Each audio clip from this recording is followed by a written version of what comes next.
আসসালামু আলাইকুম। আমি ঢাকা থেকে বলছি। Bangladeshi blogger Irin daily lifestyle ব্লগে আপনাদেরকে জানাই স্বাগতম। কাছে এবং দূরে, দেশ এবং দেশের বাহিরে যে যেখান থেকে আমার আজকের ভিডিওটি দেখছেন, আশা করছি আল্লাহর রহমতে সকলেই ভালো আছেন। আমরা আলহামদুলিল্লাহ ভালো আছি। প্রতিদিনের মতো করে আবারও এলাম নতুন একটি ভিডিও নিয়ে। আশা করছি আমার আজকের ভিডিওটি আপনাদের কাছে ভালো লাগবে, তাই পুরো ভিডিওটি না টেনে দেখে যাওয়ার জন্য অনুরোধ করছি প্লিজ। আলহামদুলিল্লাহ, এবছরে এই প্রথম আমি দিনের বেলায় বৃষ্টি দেখছি। আসলে যত দিনে বৃষ্টি হয়েছে রাতে হয়েছে, তাই দিনে আর তেমনভাবে উপভোগ করা হয়নি। তবে আজকে সকাল থেকে বৃষ্টি হচ্ছে, বৃষ্টি নেমেছে। আর একদম ভোরবেলায় যখন বৃষ্টি টুপটুপ করে পড়া শুরু করছিল, আমি ঘুম থেকে হঠাৎ করে শুনতে পাচ্ছিলাম বৃষ্টির শব্দ। তো তাড়াতাড়ি এসে বারান্দায় দাঁড়িয়েছি আর দেখছি যে হ্যাঁ, মাশাআল্লাহ করে বৃষ্টি পড়ছে।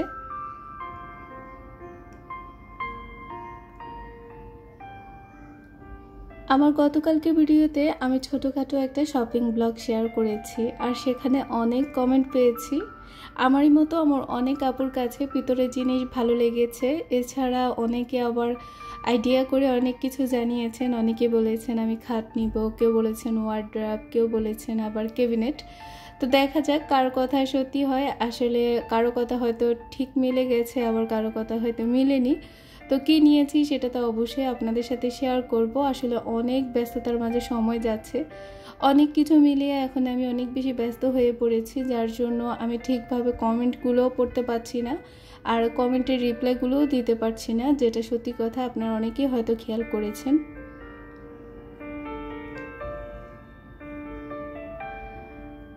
তো বাইরে তো টুকটুক করে বৃষ্টি পড়ছে সকাল থেকে। আর আজকে তেমন কোনো নাস্তা বানাইনি, যেহেতু অনেক বেশি ব্যস্ত সময় পার করছি। তো এই ব্যস্ততার মাঝে সকালবেলার নাস্তাটা আর বানাতে পারিনি। সকালবেলার নাস্তাটা আপাতত আমি পাউরুটি, কলা, চা এগুলো দিয়েই সারিয়ে নিচ্ছি আজকে।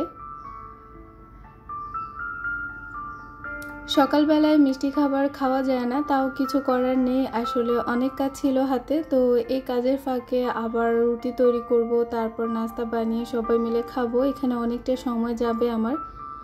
তো কিছুটা সময় সেভিং করার জন্য আমি এই তো ফাঁকিবাজি নাস্তাটাই আজকে সকালবেলায় সবাইকে দিয়ে দিলাম। বাইরে বৃষ্টি হচ্ছে আর এখানে আমি চা করছি। বিষয়টা আমার কাছে বেশ ভালো লাগছিল। যখন বৃষ্টি হয় কিংবা অনেক ঠান্ডা পড়ে তখন কিন্তু চা খেতে বেশ ভালো লাগে। এছাড়া গরমের মধ্যে আমার কাছে তো চা একদম ভালো লাগে না। আমার মতো আমার অনেক কাপড়ও কিন্তু সেম এই বিষয়টাই। আমি অনেকের ভিডিও যখন দেখি, অনেকের ভিডিওতেই কথাটা শুনতে দেখি, যখন অনেক গরম থাকে তখন কারো কাছেই চা খেতে ভালো লাগে না। আবার অনেকে আছে যত বেশি গরম পড়ুক না কেন, যখন চা খায় তখন অনেক ভালো লাগে। আর চা না খেতে পারলে তো নাকি ওনাদের আবার মাথাও ব্যথা করে। এরকম কিছু বিষয় অনেক আপু করে ফেলেছেন। আসলে কোনো কিছুই অভ্যাস করাটা খুব বেশি ঠিক না। যাই হোক, অলরেডি যারা আমার ভিডিওটা দেখছেন, আর ভিডিওতে তো অনেক কথা বলে ফেলেছি এই পর্যন্ত। ভিডিওর কোনো অংশ কিংবা কোনো কথা যদি আপনার কাছে একটু হলেও ভালো লাগে, তাহলে আপনাকে রিকোয়েস্ট করব প্লিজ আমার ছোট্ট ভিডিওতে একটি লাইক দিয়ে দেবেন। কেননা আপনাদের একটি লাইকের কারণে কিন্তু আমার ভিডিওটা আরও অনেকের কাছে পৌঁছে যেতে সাহায্য করবে। এতে করে আমি অনেক বেশি উপকৃত হব। আর কাজটি যদি অলরেডি আপনারা করে থাকেন, আপনাদের সবাইকে জানাই অসংখ্য ধন্যবাদ। তো এখানে কিন্তু ধুমসে বৃষ্টি হয়েছে, দেখেই বুঝতে পারছেন ছাদে অনেক পানি জমে গেছে, আর নিচে অনেকে ভিজে ভিজে যাচ্ছে, আবার অনেকে ছাতা নিয়ে যাচ্ছে। বৃষ্টি হলে আমি যেটা করি, কিছুক্ষণ পরপরই কিন্তু বারান্দায় আসি বাইরের পরিবেশটা দেখার জন্য, আর আজও সেটাই করছি, ভুল কিছু করিনি। 2 থেকে 3 দিন আগে কিছু আম কিনেছিলাম, আর ওই আমটাকে আমি লবণ হলুদ মাখিয়ে রোদে দিয়েছি। আমি যখন থেকে আমগুলো কিনেছি তখন থেকে কিন্তু রোদ খুব একটা ভালো পাইনি, তো তার জন্য এগুলোতে একটু পানি পানিও হয়েছে। তো ভালোভাবে রোদ পেলে দেখা যায় যে আমগুলো অনেকটাই শুকিয়ে যেত, যেহেতু এগুলোতে আরও বিচি বাঁধা হয়নি, তো তার জন্য এগুলো অনেকটাই নরম ছিল।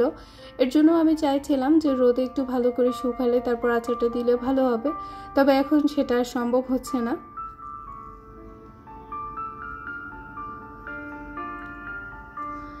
আচার করতে গেলে আচার করার আগে অনেক ঝামেলা পোয়াতে হয়। আচারের মশলা তৈরি করা, তারপর আচারের কাটাকাটি, ধোয়া মোছা, অনেক রকমের অনেক কিছু করে নিতে হয়। তো অনেক খাটাখাটনি করে আচারগুলো আল্লাহর রহমতে দিয়েছি। আর যখন আমগুলো কেটেছিলাম তখনই বলেছিলাম যে আচারটা আমি যখন দিব অবশ্যই আপনাদের সাথে শেয়ার করার চেষ্টা করব। তো তার জন্য অল্প করে হলেও আপনাদের সাথে একটু শেয়ার করেছি যে আমি কিভাবে আচারটা করেছি। আচার দিতে আমি খুব একটা পারদর্শী না, তবে নিজের মতো করে দিয়েছি, কোনোভাবে ইউটিউব থেকে দেখে কারো দেখে শিখে তারপর দিয়েছি ওরকম কিছু না, নিজে আইডিয়া করে নিজের মতো করেই দিয়েছি। আর আশা করছি যে ভালোই হয়েছে, তবে নিজের ঢোল নিজে না পেটালেও ভালো হয়। তো তার জন্য আমি আমার মতো করে দিয়েছি, আমার কাছে ভালো মনে হয়েছে আর সেটাই আপনাদের সাথে শেয়ার করলাম।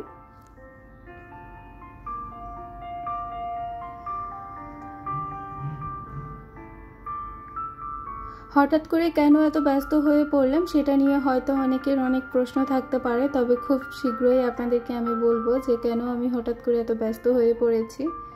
তবে এখন নানান কাজের মাঝে আমার সময়টা চলে যাচ্ছে, যার জন্য আসলে আপনাদেরকে জানাতে পারছি না ঠিকভাবে।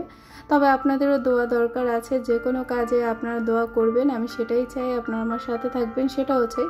ছোটোখাটো কিছু হোক কিংবা বড় কিছু হোক, যেটাই হোক না কেন সব কিছুতেই আপনাদের দোয়াটা আমার জন্য খুব বেশি দরকার। তো এখানে আমি আচারের মশলাটাকে হালকা করে একটু পাঁচফোড়নটাকে তেলে মচমচা করে নিয়েছি, কিছুটা গুঁড়া করেছি আর কিছুটা আমি আস্তা রেখে দিয়েছি। কিছু শুকনো মরিচ, তেজপাতা আর রসুনের খোসা ছাড়িয়ে নিয়েছি। এখানে মশলাটা তৈরি করেছি, এটা তো দেখতেই পেয়েছেন। আর সাথে এখানে ভিনেগার আছে। তো সবগুলো মশলা আমি আপনাদের সাথে একটু শেয়ার করছি যে আজকে আচারে আমি কি দিচ্ছি।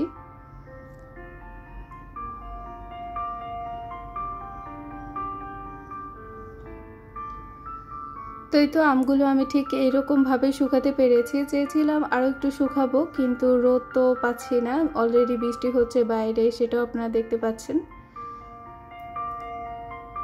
তো যেহেতু বৃষ্টি হচ্ছে তাই ভাবলাম যে আমগুলোকে আর এভাবে রাখবো না, কেননা যদি এখন এই আমগুলোকে আমি এভাবে রেখে দিই তাহলে এগুলোতে ফাঙ্গাস পড়ে যাবে আর তখন আর আচার দিলে খুব একটা ভালো লাগবে না। তো এখানে আমি আস্তা এলাচ আর অল্প কিছু গোলমরিচ আর দিয়েছি পাঁচফোড়ন, সাথে দিয়েছি তেজপাতা। অয়েলটার সাথে আমি এখানে একটু ভালো করে ভেজে নিচ্ছি। আর অবশ্যই আচার কিন্তু সরিষার তেলে দিতে হয়, আমি মুখে বলিনি, তার জন্য আবার অনেকে হয়তো ভাবতে পারেন যে এখানে সরিষার তেল দিইনি। তো তার জন্যই বলে রাখছি যে এখানে আমি একদম খাঁটি সরিষার তেলটা ব্যবহার করেছি। তারপর দিয়েছি আমি খোসা ছাড়ানো যে রসুনটা ছিল আস্তা, ওইটাই দিয়েছি। অনেকে আচার অনেক সুন্দরভাবে খুব সহজে দিয়ে দিতে পারেন, তবে আমি যেহেতু এই বিষয়গুলোতে খুব বেশি পারদর্শী না, তাই এগুলো আমার কাছে মোটামুটি কঠিনই মনে হয়।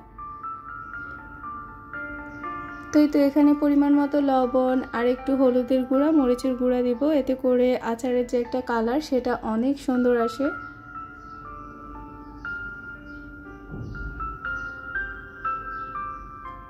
আমার বাসায় আচার খুব বেশি খাওয়া হয় না, যখন আমরা খিচুড়ি করি তখন হয়তো একটু প্রয়োজন হয়, এছাড়া দেখা যায় যে মাঝে মধ্যে যদি খুব বেশি ইচ্ছে করে টক খেতে তখন হয়তো একটু খাওয়া হয়, এছাড়া খুব বেশি আচার খাওয়া হয় না।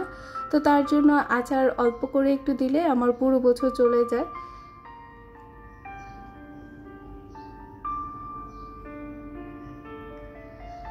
আমি জানি না এখনও কারা কারা আমার সাথে আছেন, আপনাদের মূল্যবান সময়টা আমাকে দিয়ে যাচ্ছেন। তবে যারা এখনও আমার সাথে আছেন, আপনাদের মূল্যবান সময়টা আমাকে দিয়ে যাচ্ছেন, আপনাদের সবার প্রতি আমি অনেক কৃতজ্ঞ থাকবো। তার সাথে আরও একটা রিকোয়েস্ট করতে চাচ্ছি, যারা আজকে প্রথম এসেছেন আমার চ্যানেলে, আমার ভিডিওটি আজকে প্রথম দেখছেন, আমার কোনো কথা কিংবা আমার কোনো কাজ যদি আপনাদের কাছে একটু হলেও ভালো লাগে তাহলে আপনাদেরকে রিকোয়েস্ট করব আমার ছোট্ট চ্যানেলটির নতুন একজন সদস্য হওয়ার জন্য। এতে করে আমার ছোট চ্যানেলটি বড় হবে আর ধীরে ধীরে আমার স্বপ্নগুলোও পূরণ হবে। তো তার জন্য আপনাদেরকে রিকোয়েস্ট করব, প্লিজ যারা নতুন বন্ধু আছেন অবশ্যই আমার চ্যানেলটিকে সাবস্ক্রাইব করে পাশে থাকা বেল বাটনের অল অপশনটি অবশ্যই প্লেস করে রাখবেন। এতে করে যখন আমি আমার নতুন ভিডিওটি ছাড়ব অবশ্যই আপনাদের কাছে নোটিফিকেশনটি চলে যাবে। তো এখানে তো আমি দেখতেই পাচ্ছেন আপনারা আমগুলো দিয়ে দিয়েছি, আর তারপর কিন্তু এখানে একটু শুকনো মরিচ দিয়েছি। শুকনো মরিচ অল্প করে দিয়েছি, তার একটাই কারণ যেহেতু বাসায় বেবি আছে, যদিও ও আচার খুব একটা পছন্দ করে না, তাও যদি খিচুড়ির সাথে একটু খেতে চাই এতে করে যাতে করে ঝাল বেশি না হয়ে যায়, যার জন্য আমি পরিমাণে অল্প একটু দিয়েছি। আর এখানে এই তো বেশি করে একটু চিনি দিয়ে দিয়েছি। যেহেতু বাসায় মা টক খেতে পারেন না, তো তার জন্য খুব বেশি টক হবে আচারে সেটাও সম্ভব না। আর খুব বেশি টক আচার আমার কাছেও ভালো লাগে না, টক মিষ্টি ঝাল এমন টাইপের আচারটাই খেতে ভালো লাগে। টক হলে দেখা যায় যে যখন যারা মিষ্টি খেতে চায় তাদেরকে একটু চিনি দিয়ে মাখিয়ে দিলেও সেটা মিষ্টি হয়ে যায়, কিন্তু যখন একেবারে বেশি মিষ্টি হয়ে যায় তখন দেখা যায় যে এটা খেতে গেলে তো আর কোনো রকমের কোনো কিছু করা যায় না, তাই না? তো তার জন্য আমি মিষ্টিটা পরিমাণ মতোই দিয়েছি, আর সাথে দিয়েছি এখানে একটু ভিনেগার। যেহেতু আচারটা পুরো বছর জুড়ে থাকবে তার জন্য আমি এখানে কিছুটা ভিনেগার দিয়েছি। আর এখন দিয়ে দিয়েছি উপরে যে মশলাটা আমি গুঁড়ো করেছিলাম সেটাই।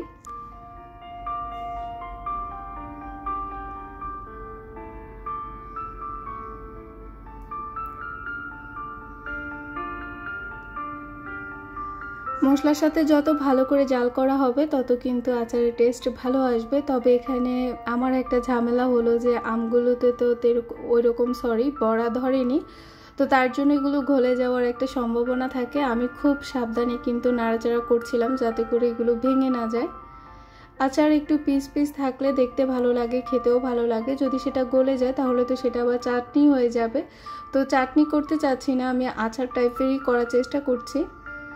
চিনি গলে অনেক পানি উঠেছে, তো পানিগুলো শুকাবে তারপর কিন্তু আমার আচারটা কমপ্লিট হবে। এরও মাঝে কিন্তু অনেকটা চিনি গলে গেছে।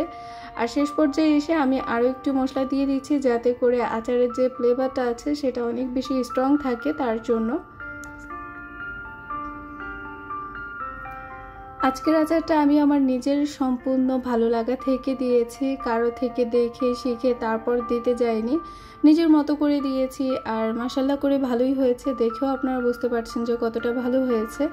আর আমি যেহেতু খেয়েছি একটু, তাই আমার কাছেও ভালো লেগেছে। মোটামুটি আচারটা দেওয়া আমার শেষ হয়েছে, আর ঠান্ডা হয়ে গেলে আমি এটাকে একদম সম্পূর্ণ কাচের বয়মে নিয়ে রাখার চেষ্টা করব।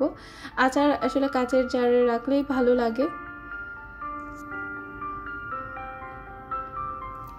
তো এই পর্যায়ে আমি আচারটাকে ঠান্ডা করে তারপর কিন্তু আমি কাচের বয়মে রেখে দিয়েছি। কাচের বয়মে আচার রাখলে কিন্তু বেশ কিছুদিন ভালো থাকে।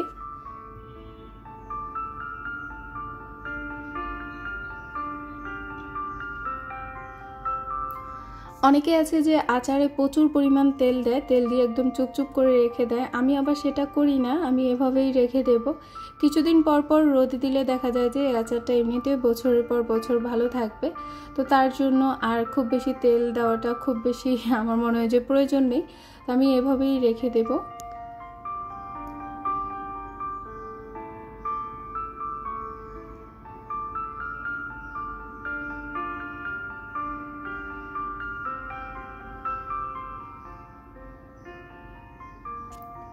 তো এই তো আচারগুলো আমি কৌটোতে রেখে দিয়েছি, দুইটা বয়মে রাখা হয়েছে, আরেকটা কিন্তু ভর্তি হয়নি, অল্প একটু হয়েছে। তো যাই হোক, আলহামদুলিল্লাহ এই বছরের জন্য এতটুকু আচারই দিয়েছি, এটাই আমার জন্য এনাফ।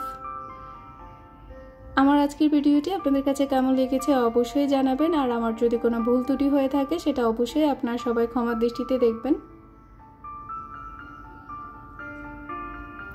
তো এই তো ছিল আমার আজকের আয়োজন। প্রতিদিনের মতো করে আজও কিন্তু ভিডিওর একদম শেষ পর্যায়ে চলে এসেছি। ভিডিওটা কেমন লেগেছে অবশ্যই জানাবেন।